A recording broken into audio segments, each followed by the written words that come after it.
याच्यावरती का उत्तर देण्याची गरज नाही. महाराष्ट्रद्रोही कोण आहे का महाराष्ट्र समजून घेतोय. जर तुम्हाला समजत नसेल तर माननीय राज ठाकरे यांना एक ट्रेनिंग स्कूल काढावी लागेल.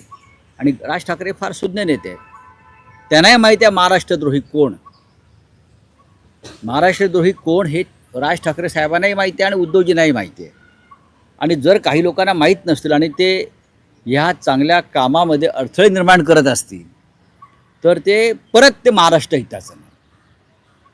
म्हणजे कोणीतरी एक शक्ती आहे, जी शक्ती महाराष्ट्रद्रोह्यांच्या पक्षामध्ये आहे, जी या सगळ्या गोष्टी बाहेर राहून ऑपरेट करते आमच्या भाषेमध्ये. हे मी अगदी ठामपणे सांगतो. कोणीही याच्यामध्ये किंतु परंतु आणि तुम्हाला काय करायचं आहे, मलाही काही करायचं नाही. मला माझ्या पक्षाने सांगितलेलं आहे, आम्ही ठरवलेलं आहे, महाराष्ट्र हितासाठी आपण पुढलं प्रत्येक पाऊल हे मराठी माणूस आणि महाराष्ट्र हितासाठी आपण टाकलं पाहिजे. हा आमच्या पक्षाची भूमिका आहे, ती उद्धव साहेबांनी पक्षाचे प्रमुख म्हणून व्यक्त केली.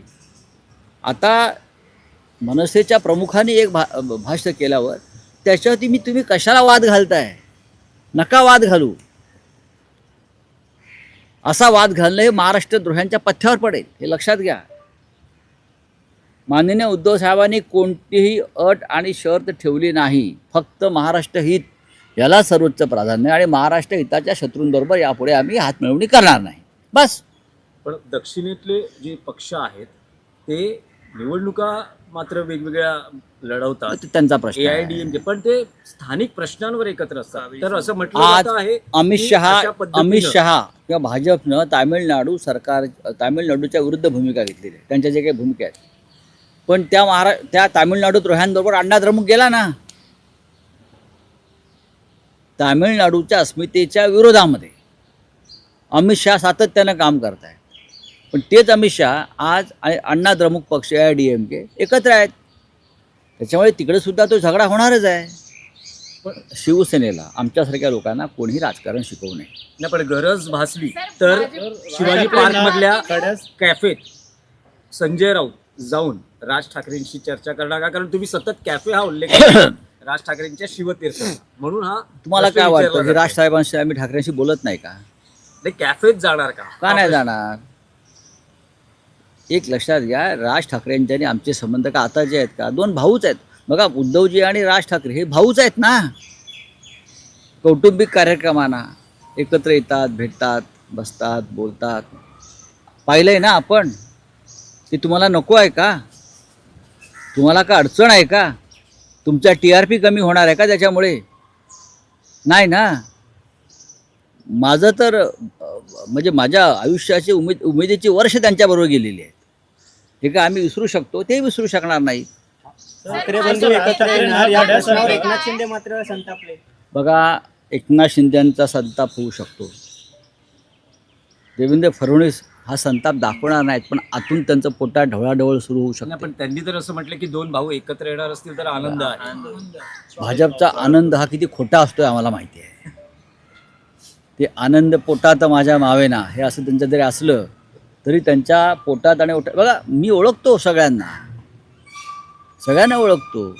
आतापर्यंत काड्या घालण्याचं काम कोणी केलं कॅफेत जाऊन? हे आम्हालाही माहिती आहे, हे आम्हाला माहिती आहे ना. त्याच्यामुळे जो निर्णय घ्यायचा आहे हे फक्त याच्यामध्ये तिसरा कोणी नाही, हे फक्त उद्धवसाहेब आणि राजसाहेब घेऊ शकतात. दोनच नेते, दोन भाऊ घेऊ शकतात. त्याच्यामध्ये कोणीही आपलं मत व्यक्त करण्याची गरज नाही. कोणी मत व्यक्त करण्याची काही गरज नाही. कोणी याच्यामध्ये मत व्यक्त करण्याची. राज ठाकरेंना खड्यासारखं बाजूला केलं शिवसेना, असं कोण म्हणतंय? हे असं कोण म्हणताय? काय संबंध त्या शिंदे गटाचा आणि त्या मस्क्याचा? काय संबंध काय आहे? हा, लुगण्याला मस्का लावत बस म्हणा होतो दुसऱ्यांच्या, त्या अमित शहांच्या. तुमचं आयुष्य आता जे आहे ते ह्या सगळे जे आहेत ना, हे कोण भाजपवाले, त्यांच्या पार्श्वभागाला मस्का लावण्यात तुमचं आयुष्य जाणार आहे. तुम्ही करा. तुम्ही आता माननीय राज ठाकरे, उद्धव ठाकरे यांच्या भांगडीत कशाला पडताय? तुमच्या पक्षाचे प्रमुख अमित शहा आहे, त्यांना विचारा. अमित शहाना विचारा. एकनाथ शिंदेही या प्रश्नावर थोडेसे रागावलेले का रागावले? त्यांनाही नको आहे की कामाचं बोला. मग कामाचंच करतोय ना आम्ही. तुम्ही तुमच्या कामाचं बघा. ते आता दरे गावात आहे, तिथून ते कदाचित त्यांच्या पक्षप्रमुखांना भेटायला दिल्लीत जातील. हां, तर ते त्यांचं काम करतील, आम्ही आमचं काम करू. पण राहुल साहेब राज ठाकरे परदेशात आहेत, राज ठाकरे परदेशात आहेत, या महिना अखेरीस ते येतील परत भारतात. तर अशा वेळेस उद्धव ठाकरे राज ठाकरे एकत्र भेटून काही चर्चेला सुरुवात होईल का? आतापर्यंत प्रस्ताव प्रतिसाद झालेले आहेत, पण हे कमी आहे action का? पाहायला मिळेल का हे पुढच्या कमी आहे का? हे जे सकारात्मक पाऊल दोन्ही बाजूंनी पडलं आहे हे तुम्हाला कमी वाटतंय का? काळात? नाही कमी नाही, पण याचा पुढचा भाग आपल्याला बघायला मग मिळेल. पुढचा भाग आता कसा काय तुम्हाला सांगणार ना? सिनेमा असतो ना एक चांगला, शूटिंग चालू आहे, रील बनतायत. रावसाहेब अजित पवारांनी म्हटलं आहे की हिंदी भाषा शिकली तर कुठं गैर आहे, विरोधक समाजात तेढ निर्माण करण्याचा प्रयत्न करतात. मी अजित पवारांच्या मताशी सहमत आहे. हिंदी भाषा शिकायला कोणाचीच अडचण नाही. शालेय अभ्यासक्रमात त्याची सक्ती होऊ नये याच्यावरती चर्चा सुरू आहे. मी वादही म्हणत नाही, चर्चा सुरू आहे. पण त्यांनी तुम्हाला समाजात तेढ निर्माण करतात कोणी तेढ निर्माण करत नाही. मग तुम्ही सांगा जाऊन तुमच्या पक्षप्रमुखांना, म्हणजे अमित शहांना, त्यांचे पक्षप्रमुख तेच आहेत ना, की अशी तेढ निर्माण करू नका. अमित शहा येणार होते, हेलिपॅडसाठी 1.5 कोटी खर्च केलेला आहे. 1.5 कोटीची उलाढाल झालेली आहे. एक लक्षात घ्या, जनतेचा पैसा. एक लक्षात घ्या, ते देशाचे गृहमंत्री आहेत. जरी आमचे मतभेद असले तरी ते देशाचे गृहमंत्री आहेत. याआधीसुद्धा पंतप्रधान, गृहमंत्री यांच्या संदर्भात अशा प्रकारचे हेलिपॅड बनलेले आहे. त्याच्यामुळे उगाच तुम्ही हे नसते वाद कशा करता? देशाचे गृहमंत्री आहेत. आमचे राजकीय मतभेद आहेत, पण ते देशाचे गृहमंत्री या क्षणी आहेत, प्रधानमंत्री आहेत, संरक्षण मंत्री आहेत. त्यांची व्यवस्था करण्यासाठी हेलिपॅड उभारला असेल तर तो शासकीय कामकाजाचा भाग असतो. विलेपार्ले येथे थेट मंदिरावर तोडक कारवाई पालिकेकडून केली. त्याच्यानंतर आंदोलनाचा मोर्चा काढल्यानंतर वॉर्ड ऑफिसरला जे ते त्याची हकालपट्टी करण्यात आलेली. आता त्याच्यावर तुमचं काय अपेक्षा, मी काय उत्तर द्यावं? नाही, पण मंदिरावर तोडक कारवाई, कोर्टात केस असताना तोडक कारवाई का केली जाते? त्याच्यानंतर दुसरा मुद्दा आहे की भाजपचेच नेते त्या भाजपचे नेते त्या आंदोलनात सामील होतात. सरकार भाजपचंच आहे. कुठेतरी काय सांगता बघा, येईल? याच्यामध्ये या सगळ्या गोष्टीमध्ये मंदिर तोडण्यापासून ते एकत्र आणून नेतृत्व करण्यापासून यांचं राजकारण आहे, बाकी काय म्हणत नाही. हे सगळं राजकीय कटाचा भाग असतो. आधी मंदिर तोडायचं, मंदिरावर बुलडोजर टाकायचं. महापालिकेत कोणाही सत्ता आहे, तुमचीच आहे ना. मग त्यांना एकत्र करायचं, मग भाजपने तिथे जायचं, मग त्या अधिकाऱ्याला सस्पेंड करायचं. चला, धन्यवाद. रावसाहेब हिंदी आहे ना? हाँ ठीक है, बोलिए. सर, हिंदी में। निशिकांत दुबे जो है उन्होंने कहा है कि देश में जो भी दंगे भड़क रहे हैं उसके पीछे सुप्रीम कोर्ट वजह है, और चीफ जस्टिस जो भी बयान देते हैं उसकी वजह से देश में दंगे भड़क रहे कौन से चीफ जस्टिस की बात कर रहे हो? हैं। जब जस्टिस चंद्रचूड़ ने मस्जिद खोदने का आदेश दिया था कि आप कहाँ भी जाकर मस्जिद खोद सकते हो, दरगाह खोद सकते हो, हाँ, संभल में इसीलिए तो हो गया है ना दंगा. तो क्या निशिकांत दुबे उस बारे में बात करना चाहते हैं क्या, डीवाई चंद्रचूड़ की जजमेंट के बारे में, कि आप जाकर किसी भी मस्जिद को खोद सकते हो, नीचे मंदिर है या और क्या है देखने के लिए? शायद मुझे लगता है वो चंद्रचूड़ को निशाना बना रहे हैं. तो बीजेपी की ट्रोल टीम कहीं कम नहीं हो रही, आरोप पे आरोप दिया जा रहा है सर, सुप्रीम कोर्ट पे सवाल उठाया जा रहा है सर. देखिए, ये लोग सुप्रीम कोर्ट को मानते नहीं, ना किसी कोर्ट को मानते, ये ना पार्लियामेंट को मानते हैं, ये किसी संवैधानिक संस्था को मानते हैं. अब निशिकांत दुबे बात करेगा सर्वोच्च न्यायालय के ऊपर, सुप्रीम कोर्ट के ऊपर? हाँ, मुझे बताइए ना. ऐसे व्यक्ति को, सर्वोच्च न्यायालय पर इस प्रकार की टिप्पणी करने वाले को पार्टी से निष्कासित करना चाहिए. अगर आप संविधान के रखवालदार, चौकीदार हो सचमुच, तो आपको उनके ऊपर एक्शन लेनी चाहिए. चंद्रचूड़ ने जस्टिस चंद्रचूड़ ने जब मस्जिद की खुदाई का आदेश दिया था, तब आपको ये नहीं लगा कि दंगे भड़काने की या समाज में झगड़े करने की ये बात हो रही है? तब आपको नहीं लगा?